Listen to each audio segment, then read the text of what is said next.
niburi kiremwa muntu reka umutima wawe wuzure ubumuntu herega nicyo waremewe kuba umuntu nyawe biharanire. Hello everybody, good afternoon, good morning, good evening, whatever the time is where you're watching this. My name is Fola Folayan and I am a broadcast journalist as well as the media consultant for the Ubumuntu Arts Festival. This is Ubumuntu 2024, a special conversation with two very special people who are pivotal to this very festival. I'm speaking about the founder and co-founder of the Ubumuntu Arts Festival. I have Hope Azeda, who is the curator of the festival. She's a very well-known figure in African arts and theater. And of course, we have the business powerhouse. I like to call her that. She's also the co-founder of the Ubumuntu Arts Festival, Gloria Karengera. I got the name right. I was so worried. And it is Ubumuntu special conversation marking our 10th anniversary. Yes, it's been 10 amazingly glorious years. And I can't wait for us to have this conversation because I have so many questions to ask you. Yeah. So let's get into the conversation. Hope, give us the full story. I know a lot of people come to this festival, people see it online, you know, people show up at the memorial every year, we have this, but so many, very few people actually know the origin story. So what's the origin story? It's a very, very long journey, and I don't know where it even started from. First of all, I think it started with the love and passion for the arts that care for humanity, for the arts that speak to us, for the arts that are a true mirror of society. I think that's where it all started.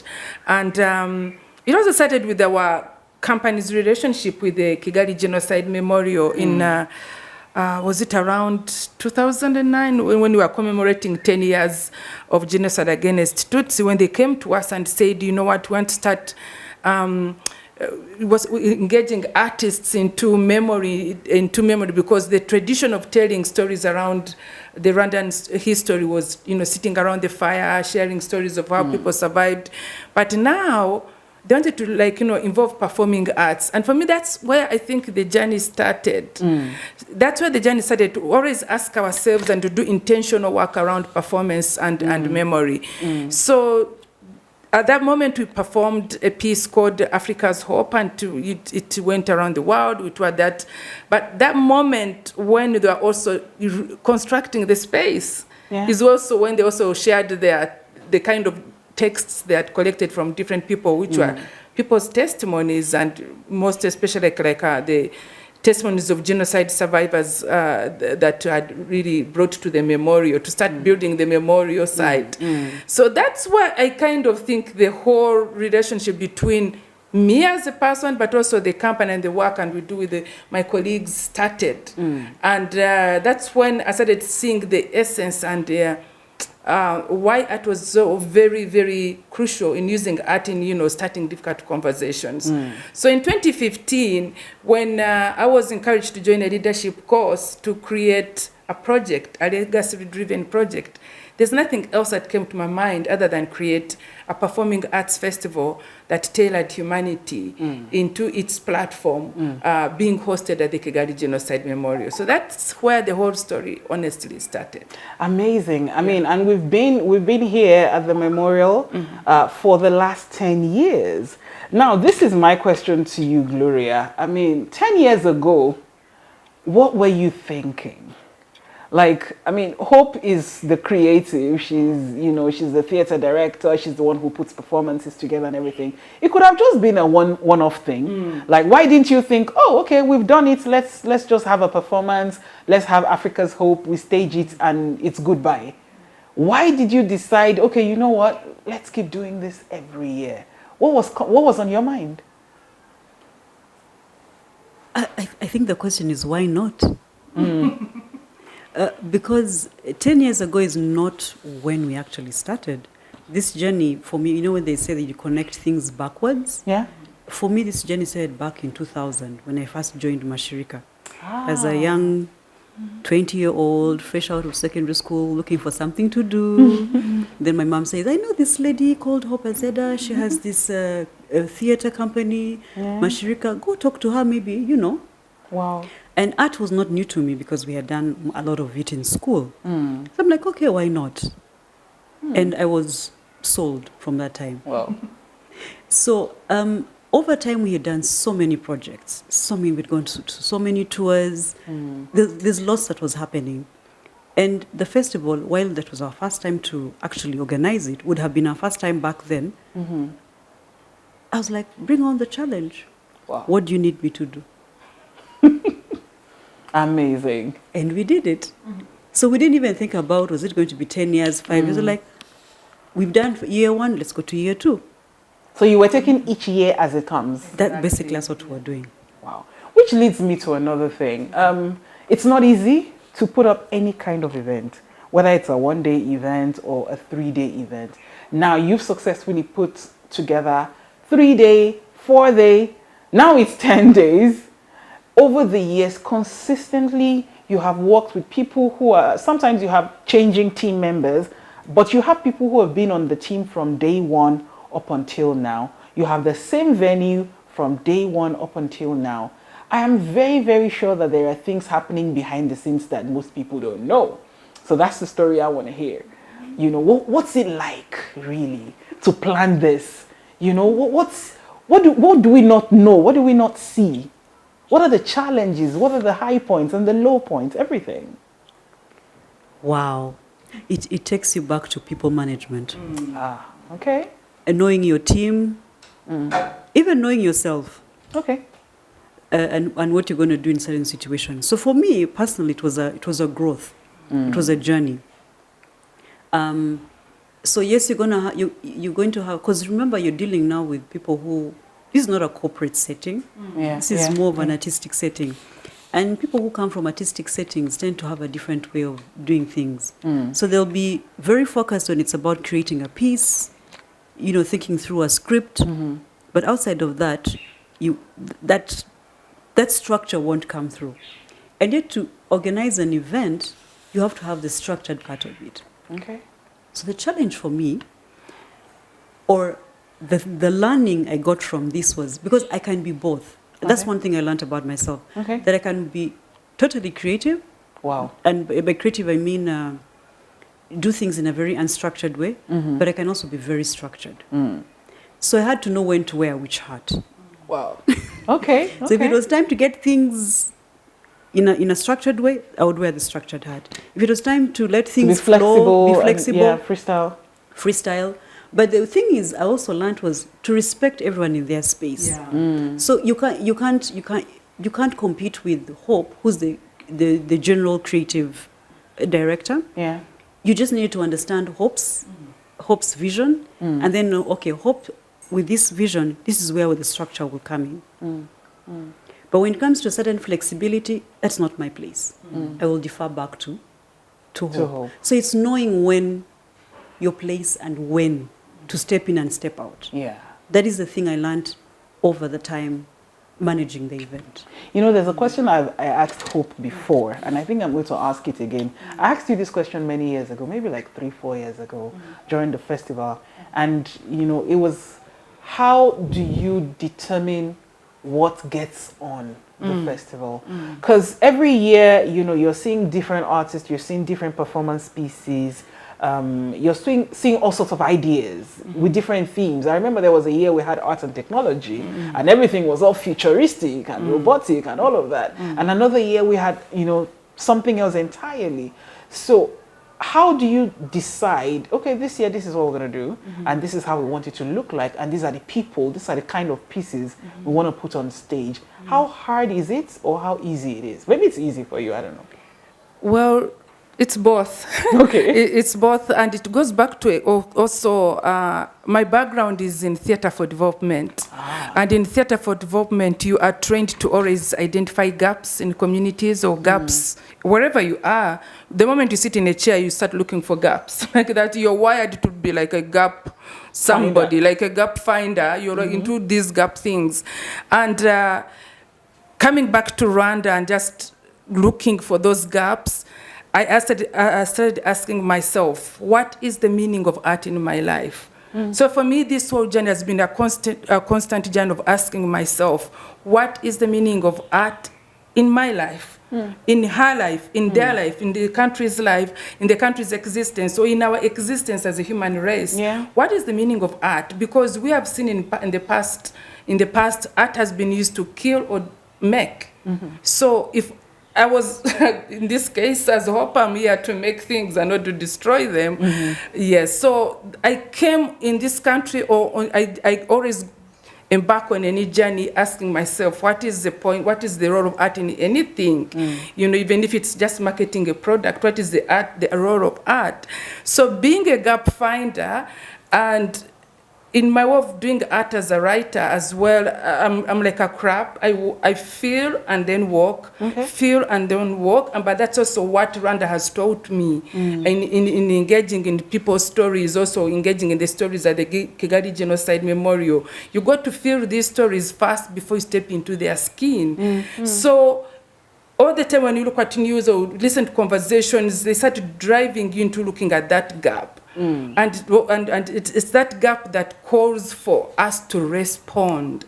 But before you respond, you have to first understand and learn about that gap. Why is that gap there? What is lacking? What kind of conversation should we be having? So that's how the whole the Ubumuntu Arts Festival is curated. Yeah. It's that conversation. Like if you look at maybe when the time we're talking about when walls come down, dash truth, there was a lot of migration to European countries. Yes. There was a lot of also invisible wars in us. There was also mental health starting to creep in our existence as humans. We had invisible wars. We are looking at also physical wars. You know, people are drowning in oceans and waters across the world to just look for green pastures. And what is the role of art in all this? So that's how the theme, when walls come down, when you're going to talk about walls. So it's basically looking at what's going on in the world. Exactly. In human existence. Exactly. And then using finding out art exactly. can translate that, you know, into pieces that we understand and we can relate with. Exactly. And also as a writer and as a script writer who is a gap finder, the script is, the whole festival is like a production. Yeah. You know, one theme leads to another theme. So we're talking about integrity and all this, but what is this leading us to? What are we going to talk about? What challenges do we have? And through that meditation and asking an internal conversation, then that's when I come to Gloria. Like, Gloria, I'm thinking about this. What do you think? And you know, the team around me has always been supportive. They leave me play like a child. And I play around them. And then Gloria is the kind who really keeps me on track. She says, okay, hope you're going this way, you're going too far, but stick. Remember where you came from. You know, stay on this lane, stay in your lane. I'm like, okay. So Gloria is the voice of sanity, and the voice of reason. Exactly. And as artists, we need people like this around us. Because we know 1 minute you think about this, and before you know, you've even forgotten about where you started. So we need people to keep us on track, but with an intention. Why are you keeping on this track? And that's how the festival has been unique every year. Wow! Because of those kind of conversations going on internally before they come out externally. Gloria, as the voice of reason, I want to ask about, you know, some practicalities. We've had up to more than 20 countries participating in the festival. Sometimes it feels like all the hotels in Kigali are booked when it's time for Ubumuntu, because we have crew and, you know, and teams coming from different places in the world. You know, people are having breakfast, lunch, dinner. There's rehearsal, there's costume, there's set design. How do you put all of this together? And most importantly, where do you find the resources?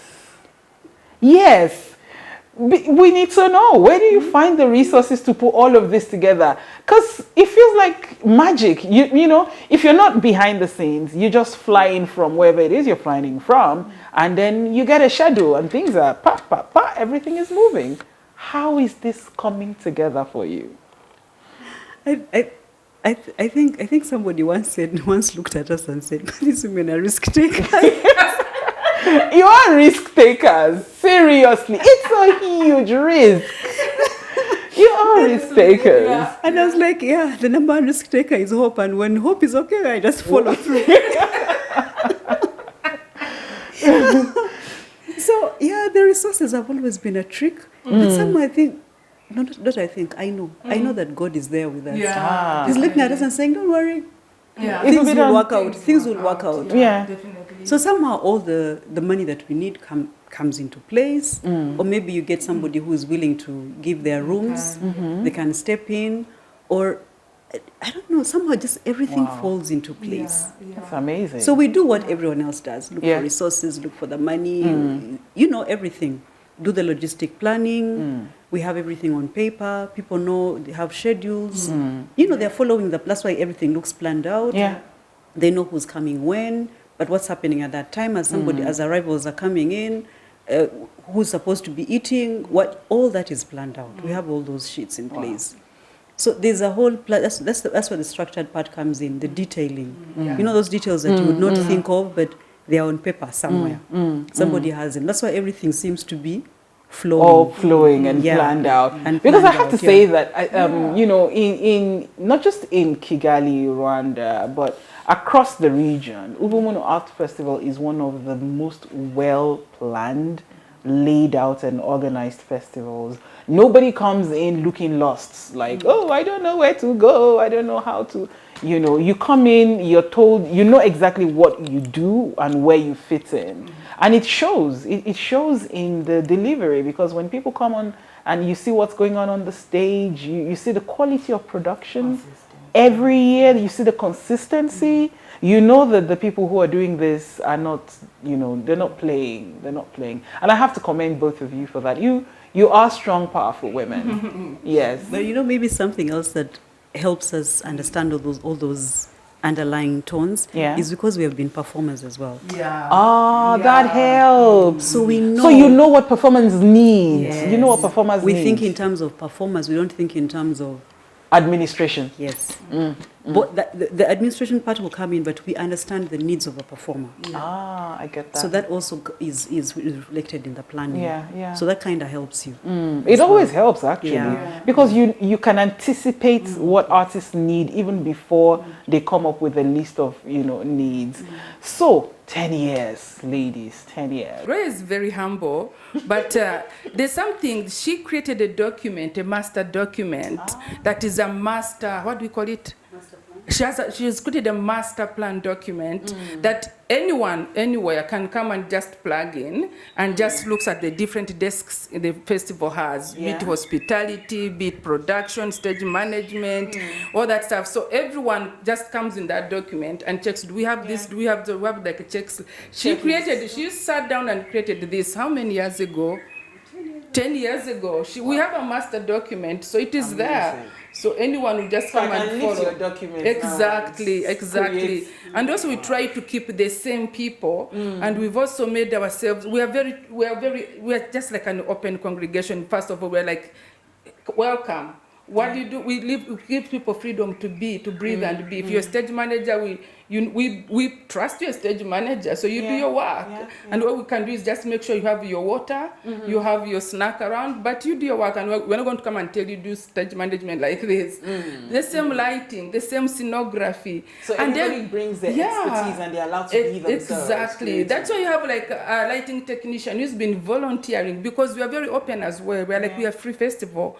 And we don't charge. It's a free festival because it's for everyone, so that people can have the conversations can be accessible, because they're for all of us, So we go by the values of the Kigali Genocide Memorial. The space as it's already ruled, so we go by those rules. We don't have to tell people don't do this. We just remind them, okay, there's no smoking here, there's no this, there's no that. So that has already, the festival itself is also a curator in its nature. It just tells you this about humanity. It's not about how spectacular you are. It's not about your flips in dance or what. It's about humanity. It's about this conversation you're trying to have. Yes. Amazing. Yeah. Just before I let both of you go, because I know you're busy, you have a lot to do, let's go back briefly and just reflect on the last 10 years. Is there a particular year of the festival that stood out for you? Like, or maybe an event, something that happened. Like, what would you look back on and say, this is my most memorable part of Ubumuntu in the last 10 years? For me, I think I would go back to when we migrated to digital platforms. Yeah. And this was the time when we had the breathe, stop, breathe. Stop, breathe. Stop, breathe, and leave. Yeah, stop, breathe, and leave theme. This is when, for me, the energy we put in to pull off this thing on air, and the way the world followed the festival online. What year was this? 2020 for me was that thing, because this is this is when we started like the online chat programs. But that's when I realized that even the artist that comes to the festival needs care, needs to be checked in. And this is the time we're trying to, call anyone, guys, do you still have a light within you lighting, regardless of the dark world we're trapped in as artists. This is where I saw like art was so powerful that it was knocking on every door of every artist around the world to create music. And I remember we created a song called, the theme song called Flames of Hope. Is there still a flame in you? Or are you just completely, giving into the world? Because the world was locked. Yeah. So are you locked? So tapping on that inner light, and how the time I took crying with artists just on phone, on Zoom, just to cry, and we would encourage each other, keep singing, keep dancing, regardless. There was just a whole, I don't even have to talk, the emotional breakdowns, but curating the festival. And artists are not just curating for anyone, they're also curating for us. For themselves. Yeah, and I think we are so under pressure to always perform for them, to give to the world, but we forget to take care of ourselves. And that's when we started looking at art as also a tool to help us to do some spiritual hygiene, cleaning everything that is within that you don't need. And I think we also had a long conversation for her we did around that time. And I remember from Fola in Nigeria, I would go there and start a conversation with Anderson in Netherlands. And Anderson is like, Hope, I just came from a hospital. And you just break down. And then I'll call New York and we just cry and then make music. I've never forgotten that. It was emotionally heavy. It was emotional. It was heavy. It was hard to not feel locked down, because you're physically locked down. Your emotions also feel like they were locked. And also not giving up on the festival. And we kept going. No, the fact that the festival happened. In 2020, and then in 2021 we did it again. Online. We kept going. We kept going, and I think that is the energy that is in this festival that you cannot put a finger on. You have no words to describe what it is. In my opinion, ladies, I feel like if we survived those 2 years, we survived 2020, we survived 2021, we can do anything. Exactly. We can do anything. So what's your most memorable moment, Gloria? I think for mine is more general. It was year after year seeing everything coming to life. Coming from the scripts, coming from the documentation, coming from the, all the planning, and then everything comes to life on stage. The different performances, the different pieces, the different visuals. Just seeing that everything has happened. And we've gone through this without any major incident. Because usually was so, we even had first aid kits on site, like in case anything happens, hospital names. But nobody ever collapses. We don't no major accident, no whatever. Everything just flowed. For me, I would be like, okay, it's done. This is done. There's a beauty on that first day when you stand, at the top of the stairs in the memorial, and you see Megan's lights are on, you see Matt's set is ready, the sound is going on. You just feel, we are here again. There's a coming home feeling to it that I really, really do enjoy. So bringing us to the next 10 years, what's the plan? Where are we going from here? I mean, there's still a lot of world to conquer, right? We've been doing the festival at one site, at Kigali Genocide Memorial, and I see this going to other 3 sites around the country. And for me, that's where I see this going. And this year we're planning, if we succeed, we're planning at least to do one performance at 2 memorial sites in Nyamata and Bisesero. So we have called this the Memory Caravan. Okay. But I think for us, we want to achieve the fact that what has been happening at the Kigali Genocide Memorial can also happen in 3 other sites that are officially UNESCO. Is it endorsed by UNESCO? Yeah. So that's why, exactly. So if we can pull off this and do the same thing, we've done something. But most importantly, we are going to just let the journey be the journey. I mean, it's not us. This was not just by us doing this. There's some other power behind it, and we believe God is one of the producers of this event. Honestly, so there's some divine directions that we have to listen to, and we are just going to keep following and just be open vessels for growth. Wow, yeah. I love that, being open vessels for growth. Yeah. So there's a lot of supporters behind this. We have a supporting team. Yeah. We have sponsors, people who have put down resources, people who put down the money one way or the other, supporting one aspect of the festival or the other. What would you like to say to the supporters of Ubumuntu at this time? Honestly, well, I don't have words to say thank you. I wish there was a word bigger than thank you. But I just keep each one of them in my heart. I pray for them, for their courage to support something like this, that sometimes where we don't even have like facts or logics or things, or like say, sometimes we don't have just like the right answers to the right questions, because this is really a festival that has grown on some other, high level, talented excellence. I don't even know how to explain this. I mean, look at you, Fola. I don't even know how we met. I mean, on Twitter. How do I say thank you? I don't know how to say this, but just be with you, just hug you, stay with you, laugh, just laugh. There's just more than just, it's not just been about donations, but people have just really sacrificed and just supported this festival with their skills. They've been ready, a lot of exchange of soft skills. I don't know how many people Brian has trained stage management, over 60. Young people have learned stage management, lighting technicians, all the press that is going around this festival, the Kigali Genocide Memorial that has hosted us, Melon Foundation that came last year and just spotted us online and said, we want to support you at least, let's see how we can come on board and support you. Everyone who has believed in our cause and come on board, I can't say, the list is long, but I mean, each and everyone. I mean, how would you say thank you to Eunice, who is always writing the literature behind every theme, who listens to all our madness after Gloria said, hope, I think that theme works. I'm like, Eunice, this is our theme. And before you know, she has like 3 pages around this theme. And then we bring all this to Fola's desk. Fola, let's go. Okay, this. And then everybody's just been, I have no words. I mean, like Matt. How do you even say thank you to Matt, who just comes, who should be paid billions and billions of dollars for just 1 second of his presence in a space? But he's been coming almost every year to support the scenography. And then you have Naoka and Sakamoto coming from Japan. They've come like 3 times. This is their 3rd time. They fly here themselves.